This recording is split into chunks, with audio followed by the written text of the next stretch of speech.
വിശദമായി കശ്മീർ ബരാമുള്ളയിലെ ഉറി സൈനിക ബ്രിഗേഡ് ആസ്ഥാനത്തെ ഭീകരാക്രമണത്തിൽ 17 സൈനികർ കൊല്ലപ്പെട്ടു. മുഴുവൻ ഭീകരരെയും സൈന്യം വധിച്ചു. 20 സൈനികർക്ക് ഗുരുതരമായി പരിക്കേറ്റു. ആക്രമണത്തിന് പിന്നിൽ ജയ്ഷെ മുഹമ്മദ് എന്ന സൈന്യം. പുലർച്ചെ 5 മണിയോടെ കമാൻഡോ ശൈലിയിൽ സൈനിക വേഷത്തിലെത്തിയ ജയ്ഷെ മുഹമ്മദ് ഭീകരർ ഉറിയിലെ സൈനിക കേന്ദ്രത്തിൽ പ്രവേശിച്ചാണ് ആക്രമണം നടത്തിയത്. ശ്രീനഗർ മുസാഫറാബാദ് ദേശീയപാതയ്ക്കരികിലുള്ള സൈനിക ബ്രിഗേഡിലായിരുന്നു ഭീകരാക്രമണം. AK-47 അടക്കം വൻ ആയുധശേഖരവുമായി സൈനിക കേന്ദ്രത്തിൽ പ്രവേശിച്ച ഭീകരർ ആദ്യം ബാരക്കുകൾക്ക് നേരെ വെടിയുതിർത്ത് തീ പടർത്തി. പിന്നീട് സൈനികർക്ക് നേരെയും വെടിയുതിർത്തു. സൈന്യം തിരിച്ചടിച്ചതോടെ ഭീകരിൽ ഒരാൾ ചാവേറായി പൊട്ടിത്തെറിച്ചു. പോരാട്ടം മണിക്കൂറുകൾ നീണ്ടുനിന്നതോടെ 21st പാരാ ട്രൂപ്പിനെ അടിയന്തരമായി സൈനിക കേന്ദ്രത്തിൽ ഹെലികോപ്റ്റർ മുഖാന്തരം എത്തിച്ചു. പിന്നീട് സംയുക്തമായി നടത്തിയ തിരിച്ചടിയിലാണ് 3 ഭീകരരെ കൂടി വധിച്ചത്. ചാവേർ ആക്രമണത്തെ തുടർന്ന് 17 സൈനികർ കൊല്ലപ്പെട്ടു. 20 സൈനികർക്ക് പരിക്കേറ്റു. പരിക്കേറ്റ സൈനികരെ 70 കിലോമീറ്റർ അകലെയുള്ള ശ്രീനഗറിലെ സൈനിക ആശുപത്രിയിൽ പ്രവേശിപ്പിച്ചിരിക്കുകയാണ്. ഭീകരാക്രമണത്തെ പ്രധാനമന്ത്രി നരേന്ദ്രമോദി അപലപിച്ചു.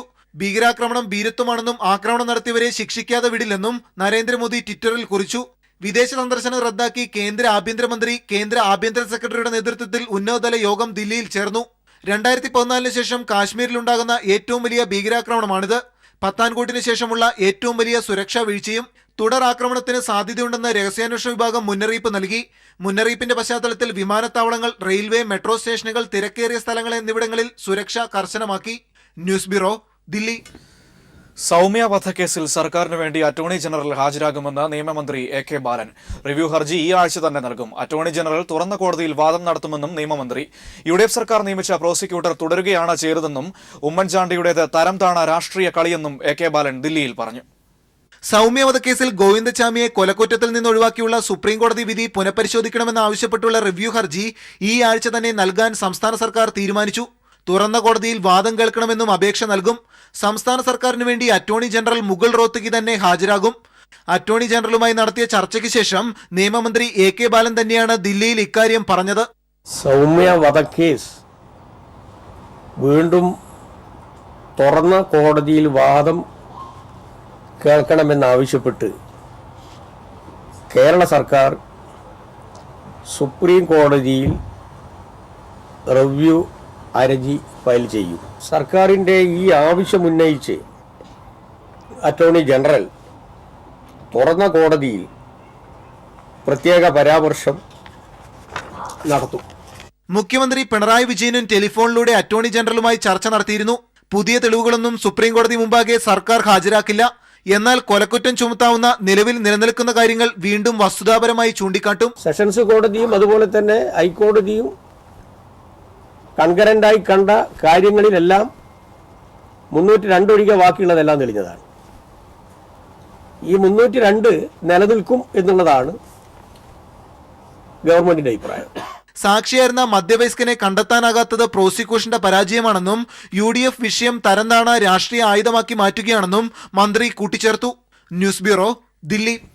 സൗമ്യ വധക്കേസുമായി ബന്ധപ്പെട്ട പോസ്റ്റ്മോർട്ടം വിവാദത്തിൽ പുനരന്വേഷണം നടത്താൻ സംസ്ഥാന സർക്കാർ ഉത്തരവിട്ടു. അന്വേഷണം 3 മാസത്തിനകം പൂർത്തിയാക്കി റിപ്പോർട്ട് സമർപ്പിക്കാൻ മെഡിക്കൽ വിദ്യാഭ്യാസ ജോയിന്റ് ഡയറക്ടർക്ക് സർക്കാർ നിർദ്ദേശം നൽകി.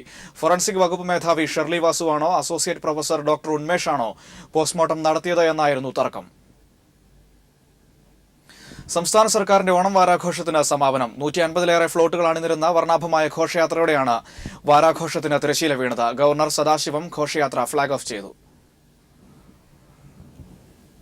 BJP നേതൃത്വം സ്വന്തം അണികളെ അടക്കി നിർത്തിയതിനു ശേഷം മതി അക്രമ രാഷ്ട്രീയത്തിനെതിരായ സംസാരമെന്ന് കോടിയേരി ബാലകൃഷ്ണൻ. കണ്ണൂരിലെത്തിയ BJP കേന്ദ്ര സംഘം അക്രമങ്ങൾക്ക് പ്രോത്സാഹനം നൽകിയ ശേഷമാണ് മടങ്ങിയത്.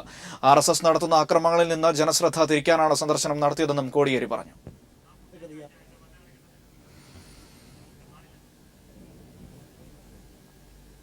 കോഴിക്കോട് മലവെള്ളപ്പാച്ചിലിൽ 6 പേരെ കാണാതായി, 3 പേരെ രക്ഷപ്പെടുത്തി. കുറ്റിയാടി മരുതോങ്കര കോതോടിലാണ് അപകടമുണ്ടായത്. കുളിക്കാനിറങ്ങിയവരാണ് അപകടത്തിൽപ്പെട്ടത്. പോലീസും ഫയർഫോഴ്സും നാട്ടുകാരും ചേർന്ന് ഇപ്പോഴും തെരച്ചിൽ തുടരുകയാണ്. അതേസമയം സംഭവസ്ഥലത്ത് പെയ്യുന്ന കനത്ത മഴ തെരച്ചിലിന് വില്ലനായിരിക്കുകയാണ്. മന്ത്രിമാരായ AK ശശീന്ദ്രനും ഒപ്പം തന്നെ TP രാമകൃഷ്ണനും സംഭവസ്ഥലത്തെത്തി തെരച്ചിലിന് നേതൃത്വം നൽകിക്കൊണ്ടിരിക്കുന്നു. ഫയർഫോഴ്സും പോലീസും നാട്ടുകാരും ചേർന്നാണ് ഇപ്പോൾ തിരച്ചിൽ നടത്തിക്കൊണ്ടിരിക്കുന്നത്.